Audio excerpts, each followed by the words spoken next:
Vous êtes viré. À compter de maintenant. Les mots de Brandon Whitmore ont tranché l'air de la salle de réunion comme une lame glacée. Il n'a même pas cligné des yeux en les prononçant, son sourire arrogant brillant plus que la Rolex en or à son poignet. Autour de la table, personne n'osait me regarder dans les yeux. 8 ans à construire l'épine dorsale technologique de cette entreprise. Effacé parce que j'avais raté une fête.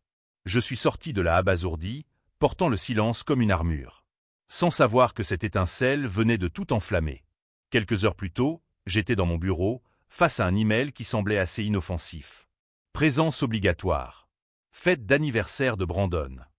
Présence obligatoire à une fête d'anniversaire. Mes doigts ont hésité au-dessus du clavier, mais je n'ai pas répondu.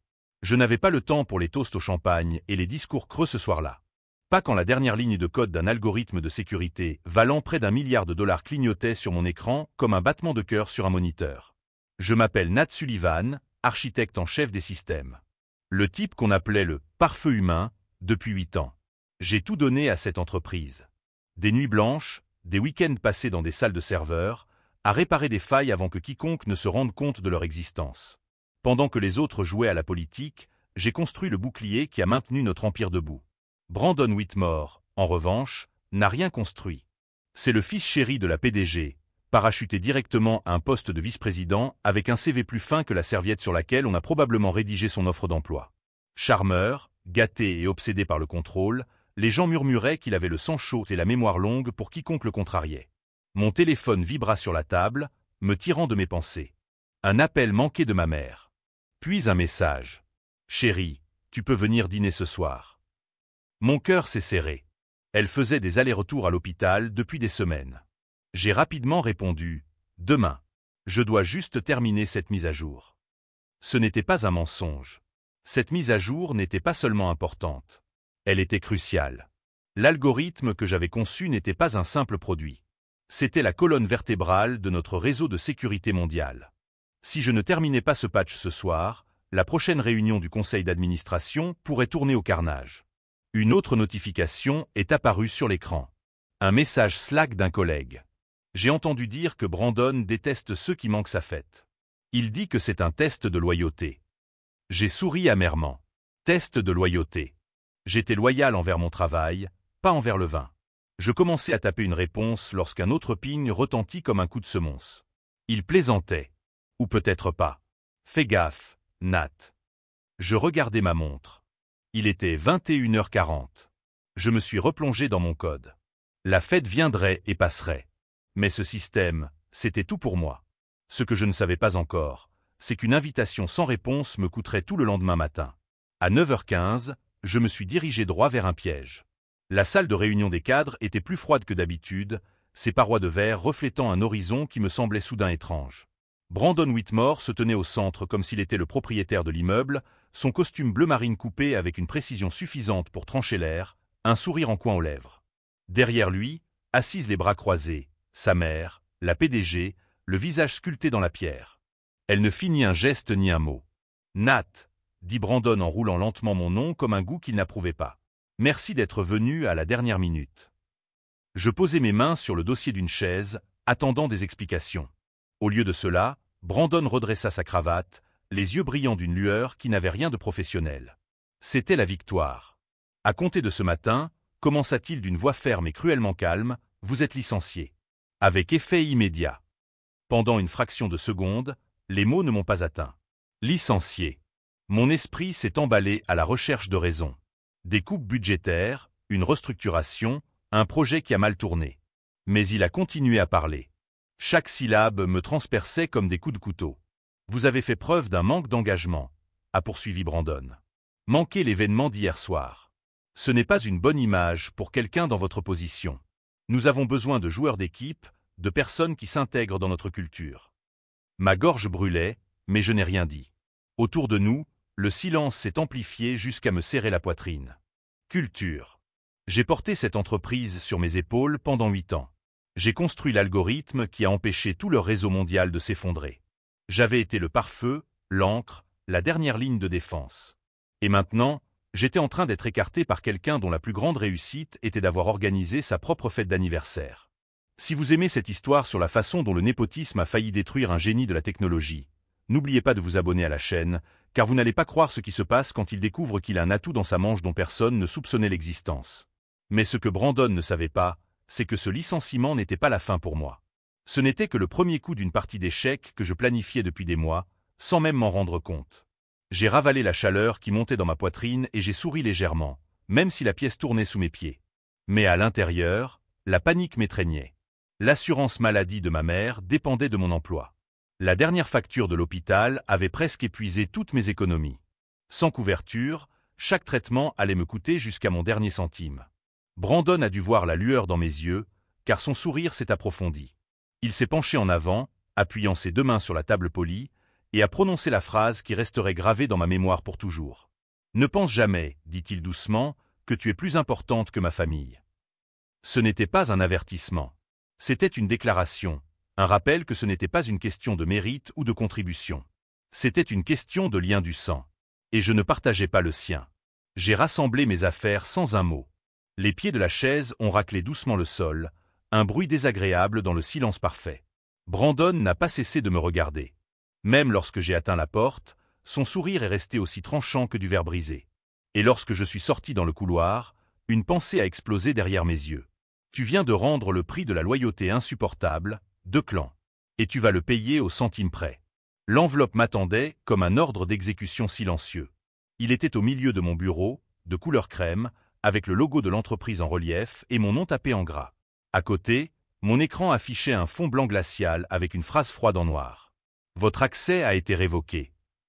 8 ans passés à construire le système de sécurité le plus solide de l'industrie.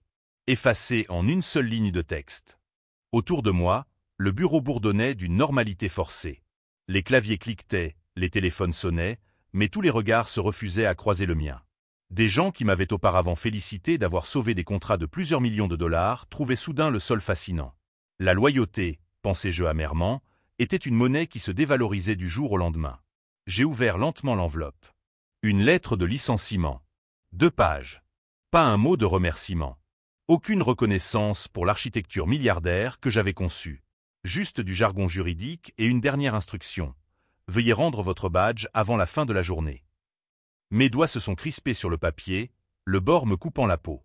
Mais je n'ai pas laissé mes mains trembler. À l'intérieur, le feu rugissait. Chaque nuit blanche. Chaque jour férié passé à corriger des bugs. Chaque moment que j'avais sacrifié avec ma mère. Ils avaient réduit tout cela à cette enveloppe. J'avais envie de crier, de retourner dans cette salle de réunion et de jeter le document à la figure de Brandon. Mais je ne l'ai pas fait. Les explosions ne gagnent pas les guerres. C'est le silence qui gagne. Brandon Whitmore n'était pas seulement le fils chéri de la PDG. Il était le produit d'une culture du privilège qui infectait chaque étage de cet immeuble. À 28 ans, il n'avait jamais travaillé un seul jour de sa vie. Diplômé en administration d'une université privée où son père avait fait un don généreux, il avait été parachuté directement au poste de vice-président sans avoir jamais gravi les échelons. Pendant que je passais mes nuits à déboguer du code critique, Brandon faisait la fête et accumulait les contacts comme autant de cartes à jouer. Pendant que je sauvais l'entreprise de cyberattaques qui aurait pu coûter des millions, il publiait sur Instagram des photos de déjeuners d'affaires dans des restaurants 5 étoiles. Pour lui, le leadership dépendait de qui vous connaissiez, pas de ce que vous saviez. Mais ce qui me brûlait vraiment à l'intérieur, c'était l'arrogance désinvolte avec laquelle il traitait les gens comme des objets jetables. La semaine dernière, il a licencié 3 stagiaires parce que l'un d'eux ne lui avait pas dit bonjour lorsqu'il était passé dans le couloir. Le mois précédent, il avait transféré une analyste senior à l'équipe de nuit parce qu'elle avait remis en question l'une de ses décisions lors d'une réunion. Brandon ne dirigeait pas par le respect ou la compétence. Il régnait par la peur et le caprice. Et maintenant, j'étais sa nouvelle victime. La différence, c'est que contrairement aux autres, je n'allais pas accepter cela en silence. J'ai lentement fait mes valises, chaque clic du clavier résonnant dans mon crâne comme un compte à rebours. Mes collègues chuchotaient quand ils pensaient que je ne pouvais pas les entendre. Que s'est-il passé? Elle n'est pas venue à la fête. Un rire quelque part derrière moi. J'ai respiré entre mes dents et gardé les yeux fixés sur la table. L'écran a clignoté à nouveau, cette fois ce n'était pas le sien. Un message est apparu dans le coin de mon téléphone. Numéro inconnu. 5 mots, sort du bâtiment. Café 27. Et puis un nom qui m'a coupé le souffle, Jonas Chen. Pendant un instant, le bruit du bureau s'est transformé en parasite. Jonas, ancien directeur financier, architecte de toutes les acquisitions majeures, l'homme qui savait où l'entreprise enterrait ses secrets. Il y a 1 an, il a disparu après une retraite discrète. Pas de discours d'adieu, pas de mise à jour sur LinkedIn. Il s'est simplement volatilisé. Mon pouls battait dans mes oreilles lorsque j'ai glissé mon téléphone dans mon sac. Je n'ai pas hésité. Badge à la main, enveloppe sous le bras, je suis sorti sans un mot. Les portes de l'ascenseur se sont refermées, scellant les murmures derrière moi. Si Jonas Chen me contactait maintenant, cela ne pouvait signifier qu'une chose. Mon histoire n'était pas terminée. Elle était sur le point de se transformer en quelque chose qu'aucun Whitmore n'aurait pu prévoir. Ce que Brandon ne savait pas, c'est que cette démission humiliante n'était pas ma condamnation professionnelle. C'était le premier coup d'un jeu auquel je ne savais même pas que je jouais depuis des mois. Et quand il découvrirait les vraies règles, il serait trop tard pour changer le score. La clochette au-dessus de la porte du café tinta lorsque j'entrai, tenant toujours l'enveloppe comme la preuve d'un crime. Le café 27 était presque vide, à l'exception d'un homme en manteau charbon assis dans le coin le plus éloigné. Ses cheveux argentés captaient la lumière du matin qui entrait par la fenêtre, et lorsqu'il leva les yeux, son regard était aussi perçant que dans mes souvenirs. Jonas Chen n'avait pas tant vieilli que durci. « Nat !» dit-il en se levant juste assez pour tirer la chaise en face de lui. « Assieds-toi. » Je m'assaillis sur le siège, le cœur battant à tout rompre. Jonas Chen, l'homme qui avait autrefois signé des contrats d'1 milliard de dollars sans sourciller, qui avait disparu du jour au lendemain avec des rumeurs d'une dispute que personne n'avait pu confirmer. Et maintenant, il était là, me regardant comme s'il avait attendu ce moment toute sa vie. « Tu te demandes pourquoi j'ai appelé ?» dit-il d'une voix calme et délibérée. J'acquiesçai, car les mots me semblaient trop fragiles. Il se pencha, posant ses coudes sur la table. « Avant de quitter ce bâtiment il y a 1 an, j'ai mis quelque chose en place pour vous. » Mon souffle se bloqua. « Pour moi ?» Jonas sourit légèrement, comme un homme savourant une blague. « Quand vous avez commencé à construire cet algorithme, je connaissais votre valeur. Et je savais que les personnes au pouvoir ne vous protégeraient pas si la situation venait à mal tourner. Alors, nous avons mis en place un filet de sécurité. » Je l'ai regardé, attendant la chute. « Un fonds fiduciaire, a-t-il poursuivi, qui détient une SARL, Sullivan Innovation. Il y a 6 mois, tu as signé des papiers en toute discrétion. Tu te souviens ? Ils étaient enfouis dans la pile de documents de conformité que je t'avais donné à réviser. J'ai fouillé dans ma mémoire, puis j'ai compris. Cette pile de documents juridiques que Jonas avait insisté pour que je relise tard dans la nuit. Je pensais qu'il s'agissait de la protection habituelle de la propriété intellectuelle. Si tu partais de ton plein gré, rien ne changerait, dit Jonas. Mais si tu étais licencié sans motif valable, la LLC deviendrait propriétaire de tout ton travail. Et devine quoi ? Brandon vient de l'activer. La pièce s'écroula. Ma gorge s'est asséchée. Tu veux dire que… Jonas a fouillé dans la poche de sa veste, en a sorti une petite clé USB argentée et l'a fait glisser sur la table. Le métal brillait comme une arme chargée. Ton système, tes brevets, tes clés de licence, a-t-il dit. Tout appartient. À partir de maintenant, l'entreprise vient de se tirer une balle dans le pied. Je refermai les doigts autour de la clé USB, son poids électrisant ma paume. Jonas se pencha en arrière, les yeux brillants. Brandon pensait avoir humilié. En réalité, il vient d'activer les griffes que nous avons maintenues enfouies pendant 6 mois. Pour la première fois depuis que ce cauchemar avait commencé, quelque chose en moi s'est réveillé. Ce n'était plus de la colère. C'était de l'espoir. Un espoir vif et dangereux. Mais Jonas n'avait fait que planter la graine. Brandon, dans son arrogance infinie, arrosait le jardin de ma vengeance à chaque geste cruel qu'il faisait. Et il ne faisait que commencer. 2 heures après avoir quitté le café, mon téléphone a explosé de notifications. Des SMS, des emails, des appels manqués de collègues paniqués. L'algorithme s'était bloqué. Toutes les mises à jour de sécurité avaient cessé. Le système qui protégeait l'entreprise contre les cyberattaques depuis des années affichait désormais un message simple. Licence expirée. Contactez Sullivan Innovation pour renouveler votre licence. Pendant ce temps, Brandon donnait des interviews à la presse financière, expliquant comment la restructuration stratégique rendrait l'entreprise plus efficace. Son arrogance était telle qu'il ne se rendait pas compte qu'il venait de me livrer sur un plateau le plus grand levier dont je pouvais rêver. Chaque mot confiant qu'il prononçait devant les journalistes ne faisait que creuser davantage le trou dans lequel il allait lui-même tomber. Mon téléphone a sonné. C'était ma mère. « Chérie, je viens de recevoir un appel de l'hôpital. Ils ont dit que mon assurance avait été résiliée ?» Ma mâchoire s'est crispée. La chaleur m'est montée à la gorge. « Maman, laisse-moi m'en occuper. Je vais régler ça. » Mais quand j'ai raccroché, Mes mains tremblaient de rage. Brandon ne s'était pas contenté de m'humilier professionnellement. Il s'en était pris à ma famille. C'est à ce moment-là que j'ai pris une décision qui allait tout changer. Je n'allais pas simplement récupérer mon travail ou trouver un autre emploi. J'allais faire payer à Brandon Whitmore et à sa famille le prix de leur arrogance. Je leur montrerais que sous-estimer quelqu'un avec mes connaissances techniques et ma soif de justice était la plus grave erreur qu'il pouvait commettre. Marcus Rivera, mon ancien collègue, m'a appelé l'après-midi suivant. Sa voix était tendue, presque chuchotante. « Nat, mec, ils sont en train de devenir fous ici. Tout le système est bloqué. » Brandon crie sur tout le monde, accusant l'équipe informatique d'incompétence. Il ne sait pas que c'est toi qui as les clés maintenant. J'ai souri pour la première fois depuis des jours. Marcus, tu me fais confiance? Avec ma vie, mec. Tu m'as sauvé la peau plus de fois que je ne peux compter. Alors garde les yeux et les oreilles grands ouverts. Et quand la tempête arrivera, et elle arrivera, assure-toi d'être du bon côté. Il y eut un silence. Nat, tu prépares quelque chose, n'est-ce pas? Je prépare la justice, répondis-je. Et ça va être magnifiquement dévastateur.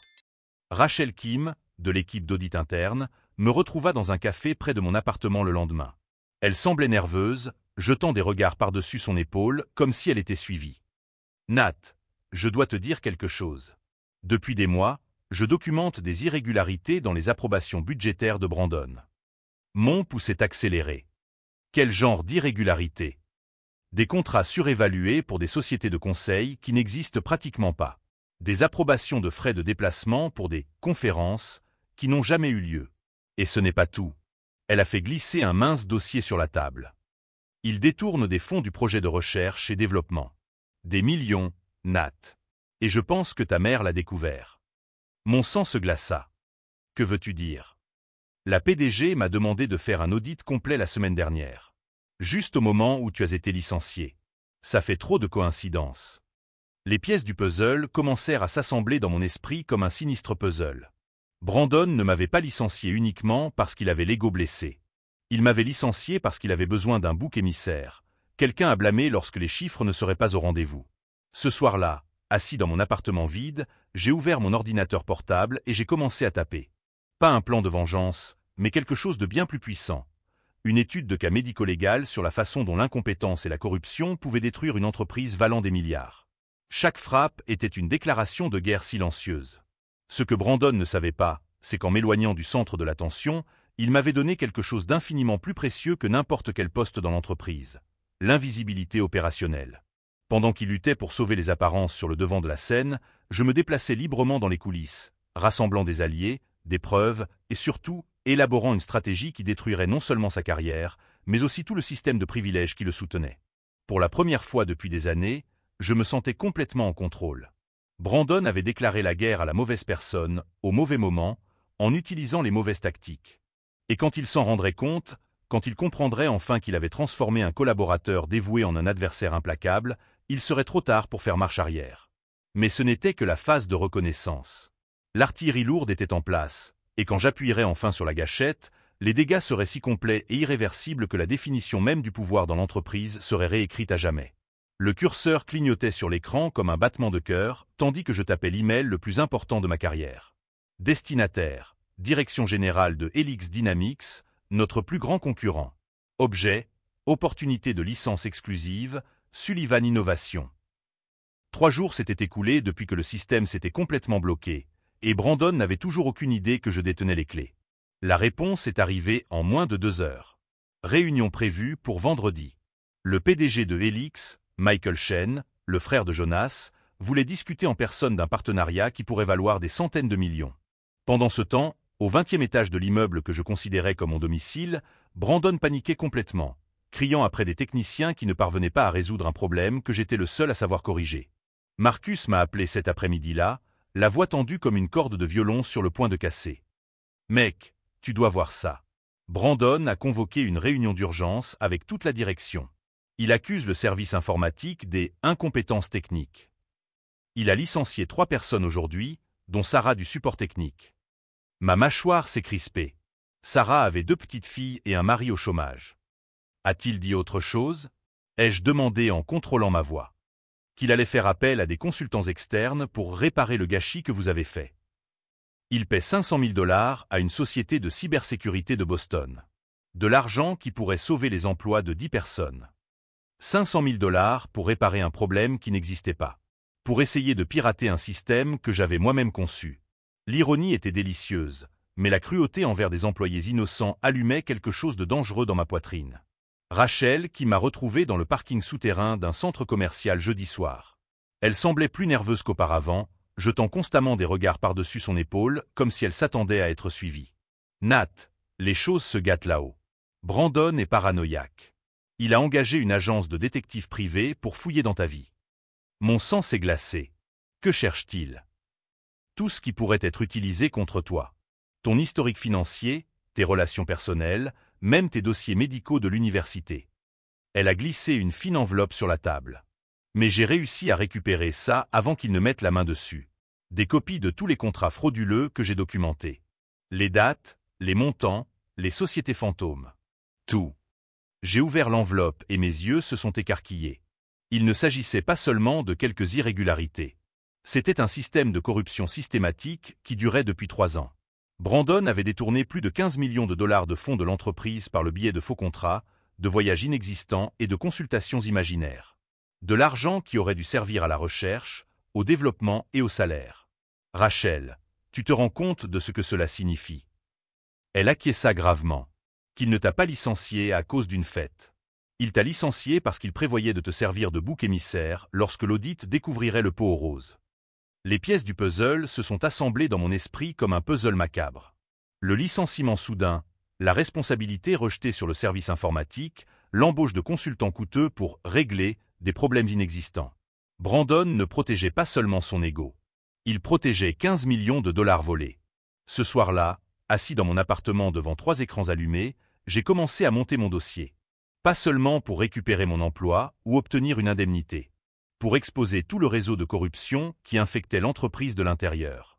Chaque document fourni par Rachel a été vérifié, recoupé avec des registres publics et des emails internes auxquels j'avais encore accès grâce à des contacts loyaux. Ce que j'ai découvert était encore pire que ce que j'imaginais. Brandon ne travaillait pas seul. Sa mère, la PDG, était au courant de tout. Non seulement elle était au courant, mais elle participait activement, signant des contrats qu'elle savait frauduleux. L'entreprise n'était pas seulement dirigée par le népotisme. C'était un système familial de blanchiment d'argent déguisé en société légitime. Jonas m'a appelé le vendredi matin, la voix chargée d'une énergie que je n'avais pas entendue depuis des années. Nat, les choses avancent plus vite que prévu. Michael veut conclure l'accord aujourd'hui même. 500 millions de $ pour la licence exclusive de ton algorithme pendant 5 ans. 500 millions. Plus d'argent que Brandon et sa mère n'en avaient volé en 10 ans. Il y a plus, a poursuivi Jonas. Michael a des contacts au ministère de la Justice. Quand nous leur montrerons les documents que tu as rassemblés, ils voudront enquêter non seulement sur la corruption, mais aussi sur le blanchiment d'argent et la fraude fiscale. Ma respiration s'est accélérée. Il ne s'agissait plus de vengeance personnelle. Il s'agissait de justice systémique. Pendant ce temps, Brandon jouait son propre coup désespéré. Marcus m'envoya une photo des couloirs de l'entreprise, des affiches avec ma photo et le mot « recherché » en lettres rouges. Récompense de 100 000 $ pour toute information permettant de localiser Nat Sullivan et de récupérer la propriété intellectuelle volée. Propriété intellectuelle volée. L'homme qui avait littéralement volé 15 millions à sa propre entreprise m'accusait de vol. Son audace était impressionnante, mais aussi désespérée. C'était le geste de quelqu'un qui savait qu'il était en train de perdre et qui avait besoin d'un miracle. Si vous suivez cette histoire d'un génie de la technologie qui a transformé un licenciement injuste en le plus grand revirement corporatif jamais vu, n'oubliez pas de vous abonner à la chaîne, car ce qui va suivre va complètement redéfinir le concept de vengeance intelligente. Le vendredi est arrivé comme un lever de soleil après la tempête. Je me suis habillé avec le même soin qu'un gladiateur préparant son armure. Un costume bleu marine, de la même couleur que celui que Brandon portait lors de ses présentations arrogantes. Ce n'était pas une coïncidence. Aujourd'hui, je porterai l'uniforme de la victoire. Dans le bureau de Helix Dynamics, Michael Shen m'a accueilli avec une poignée de main ferme et un sourire qui reflétait des décennies d'expérience dans les affaires à haut risque. Nat, ce que vous avez construit est révolutionnaire. Ce n'est pas seulement un système de sécurité, mais une nouvelle philosophie de la protection numérique. Nous avons passé 3 heures à peaufiner les termes du contrat, chaque clause étant un pieu enfoncé dans le cœur de l'Empire Whitmore. À 4 heures de l'après-midi, J'ai signé l'accord. 500 millions de dollars, payables en 2 versements. Le premier, 250 millions, serait transféré immédiatement. Le second, lorsque le système serait complètement intégré à l'infrastructure de Helix dans 6 mois. Plus importante encore que l'argent était la clause d'exclusivité. Aucune autre entreprise ne pourrait utiliser mon algorithme sans autorisation expresse, y compris l'entreprise qui m'avait licencié. Je me suis dirigé vers le parking avec le contrat signé dans ma mallette en cuir, sentant le poids d'une victoire qui n'avait pas encore été totalement révélée. Mon téléphone a vibré, m'annonçant un message de Marcus. Brandon vient de donner une conférence de presse. Il a déclaré que l'entreprise te poursuit pour sabotage industriel et qu'elle récupérera sa propriété à tout prix. J'ai souri pour la première fois depuis des semaines. Brandon venait de commettre l'erreur fatale, rendre notre conflit public. Désormais, ce n'était plus seulement une question juridique entre entreprises. Ce serait un spectacle médiatique où chaque mouvement serait scruté, chaque allégation vérifiée, chaque mensonge exposé sous les projecteurs impitoyables de l'opinion publique. Ce soir-là, j'ai préparé ma contre-attaque finale. Ce ne serait pas un procès ou une négociation en coulisses. Ce serait une révélation complète, diffusée en direct, où je prouverais non seulement mon innocence, mais où j'exposerais tout le réseau de corruption que Brandon et sa mère avaient construit. Ils voulaient une guerre publique? Ils auraient une guerre. Mais à ma façon, selon mes règles, en utilisant les armes dont ils ne soupçonnaient même pas l'existence. Le point de non-retour était atteint. Demain, il n'y aurait plus Nat Sullivan, l'employé injustement traité. Il n'y aurait plus que l'architecte de l'un des plus grands revirements de l'histoire des entreprises américaines. La première bombe a explosé à 6 heures du matin, lundi. Pas littéralement, mais l'effet a été dévastateur. Le Washington Tech Tribune a publié un article en première page avec le titre que j'avais rêvé de lire. Un cadre corrompu détourne 15 millions de dollars et licencie le créateur d'un système qui vaut des milliards. La photo montrait Brandon sortant d'un restaurant chic, une coupe de champagne à la main, à côté du titre sur les contrats frauduleux. Mon téléphone a sonné avant que j'aie fini de lire le premier paragraphe. C'était Marcus, la voix tremblante d'excitation et de peur. « Mec, tu dois voir ça. Tout le bâtiment est en panique. Il y a des agents du FBI dans le hall. La SEC est arrivée avec un mandat. Et Brandon. Il s'est interrompu, déglutissant bruyamment. Brandon est enfermé dans son bureau, en train de crier après ses avocats. J'ai souri en prenant une gorgée de mon petit déjeuner. Du café préparé dans ma nouvelle cuisine, dans l'appartement que j'avais pu m'offrir grâce à ma première paie chez Helix Dynamics. « Comment va l'équipe informatique ?» ai-je demandé d'une voix neutre. Confuse, mais soulagée. Sarah est revenue ce matin avec une promotion et des excuses officielles de la direction. Apparemment, quelqu'un a divulgué que vous étiez innocent de tout sabotage. Quelqu'un. Je souris plus largement. Rachel, qui m'avait travaillé toute la nuit avec les journalistes, leur fournissant une documentation impeccable sur chaque transaction frauduleuse, chaque contrat fantôme, chaque centime détourné. Mais ce n'était que la première étape. La deuxième était déjà en cours. À 9 heures du matin, Helix Dynamics a officiellement annoncé l'acquisition des droits de l'algorithme Sullivan pour 500 millions de dollars, avec une option d'extension à 1 milliard dans 3 ans. La nouvelle a fait l'effet d'un séisme sur les marchés financiers. Les actions de la société Whitmore ont chuté de 23% en 2 heures. Non seulement parce qu'elles avaient perdu le système de sécurité qui soutenait un demi-milliard de contrats, mais aussi parce que les investisseurs avaient enfin compris que la société était dirigée par des incompétents et des voleurs. Pendant ce temps, j'étais dans le bureau de Helix, en train de signer un contrat de consultant qui allait faire de moi le directeur de l'innovation avec un salaire de 2 millions par an. Michael Shen m'a salué avec la poignée de main la plus satisfaisante de ma vie. Nat, bienvenue dans l'avenir de la sécurité numérique. Votre algorithme n'est pas seulement révolutionnaire, il prouve que le vrai talent trouve toujours sa place. Mais la vraie satisfaction est venue lorsque mon téléphone a vibré avec un message de Brandon. Il faut qu'on parle. Urgent. Je n'ai pas répondu immédiatement. Je l'ai laissé transpirer pendant 2 heures avant de lui envoyer une adresse. Le même café où Jonas m'avait révélé que je contrôlais mon propre destin. À 3 heures de l'après-midi, Brandon est arrivé au café 27 avec l'air d'un homme qui avait vieilli de 10 ans en une semaine. Son costume impeccable était froissé, ses cheveux en bataille, ses yeux rouges comme ceux de quelqu'un qui n'avait pas dormi depuis des jours.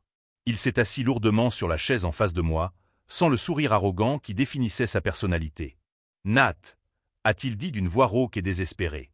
Nous devons régler ça. On peut peut-être trouver un arrangement. Je pris une gorgée de café, savourant l'instant. Quel genre d'arrangement, Brandon? Il se pencha en avant, les mains tremblant légèrement. Tu reviens comme directeur technique.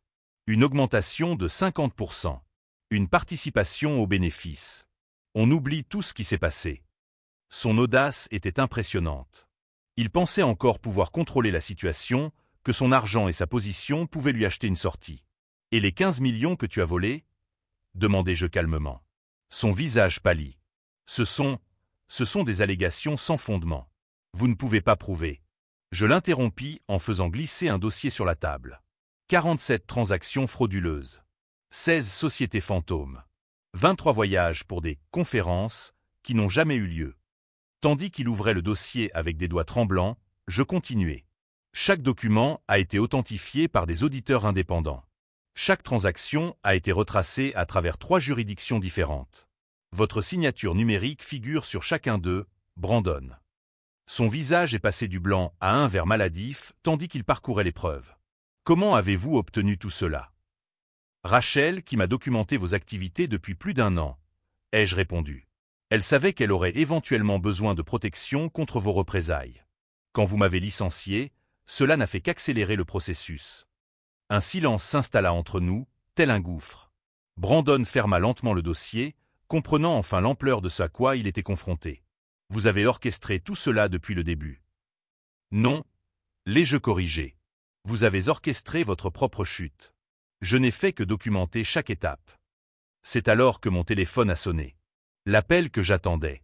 Excusez-moi, ai-je dit en répondant. Nat Sullivan. Monsieur Sullivan, ici l'agent spécial Martinez, du FBI. Nous sommes prêts à poursuivre comme prévu. Brandon m'a regardé passer l'appel, les yeux écarquillés à mesure qu'il comprenait ce qui se passait. Lorsque j'ai raccroché, il a murmuré « Tu as tout livré au FBI ». Je n'ai rien livré, ai-je répondu. Ils ont demandé ma coopération dans le cadre d'une enquête déjà en cours. Apparemment, ce n'était pas seulement votre entreprise qui faisait l'objet d'une enquête pour blanchiment d'argent. La vérité finale frappa Brandon comme un coup de massue. Sa mère, la PDG, ne faisait pas que le protéger. Elle utilisait l'entreprise comme couverture pour des opérations financières beaucoup plus vastes, liées à des investisseurs douteux dans des paradis fiscaux. Mon licenciement n'était pas seulement du népotisme. C'était une mesure désespérée pour éliminer le seul employé ayant suffisamment de connaissances techniques pour découvrir toute l'étendue du stratagème. « Vous ne comprenez pas, » murmura Brandon, des gouttes de sueur perlant sur son front. « Si elle tombe, la moitié des investisseurs de la ville tombe avec elle.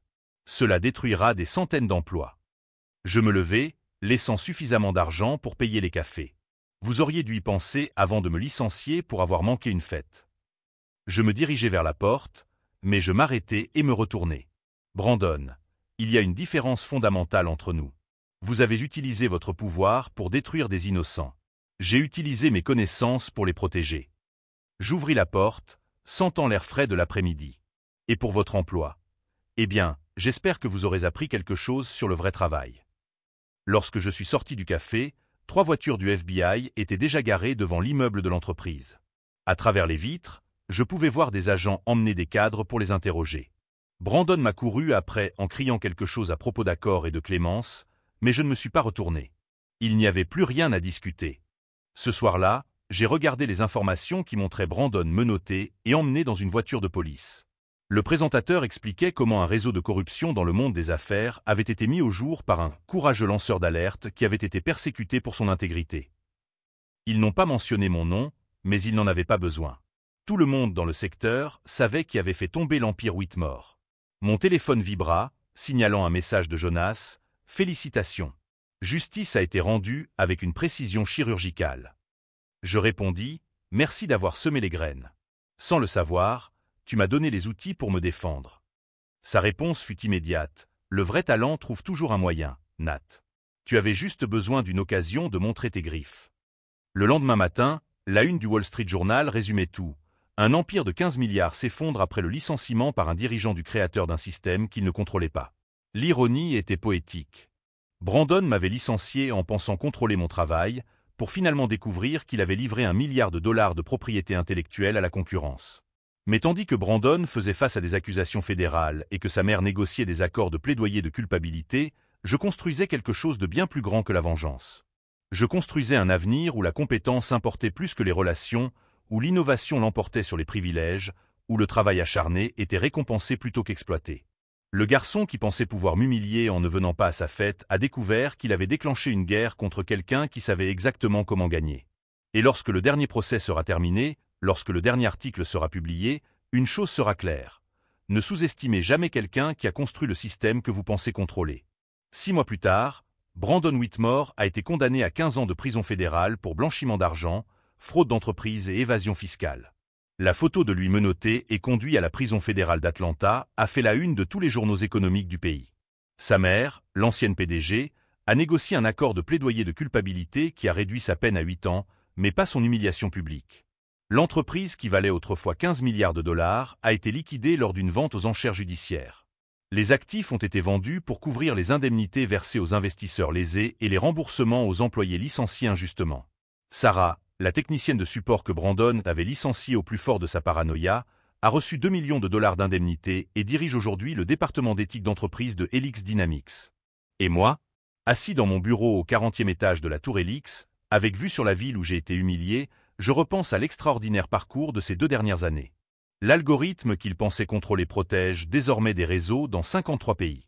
Mon poste de directeur de l'innovation mondiale me permet non seulement de développer des technologies révolutionnaires, mais aussi d'établir des protocoles éthiques qui empêchent le type de corruption qui a failli me détruire. Marcus travaille toujours avec moi, désormais en tant que directeur adjoint des systèmes. Rachel, qui m'a accepté le poste d'auditeur en chef, garantissant que notre entreprise ne reproduira jamais les erreurs de la précédente. Jonas Shen est sorti de sa retraite pour devenir notre conseiller stratégique, mettant son expérience au service de la protection d'autres talents contre les environnements toxiques.